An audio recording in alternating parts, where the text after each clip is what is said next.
Program Work from Bali atau WFB melegakan dahaga pariwisata Bali. Selain hotel dan restoran, objek wisata pun berharap kecipratan pengunjung di masa pandemi ini. Apalagi sebagian tempat wisata di Bali telah menyiagakan protokol kesehatan untuk mencegah menyebarnya COVID-19.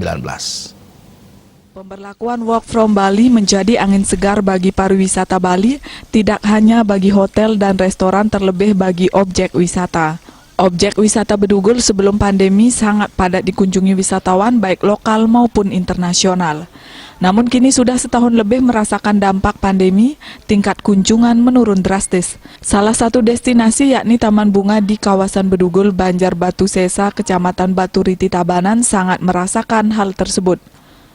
Menurut Rika Febrianti selaku akuntan mengatakan, tingkat kunjungan mengalami penurunan tajam di saat pandemi ini. Selama pandemi rata-rata dari hari Senin hingga Jumat, jumlah pengunjung di kisaran 100 orang, sedangkan weekend mengalami peningkatan 300 hingga 500 orang. Work from Bali diharapkan memberi dampak positif bagi denyut nadi pariwisata Bali. Meski demikian, pihaknya tak lupa menerapkan prokes ketat bagi pengunjung dari pintu masuk loket. Bahkan hingga dikawal ke dalam destinasi untuk selalu mengimbau penerapan prokes yang ketat.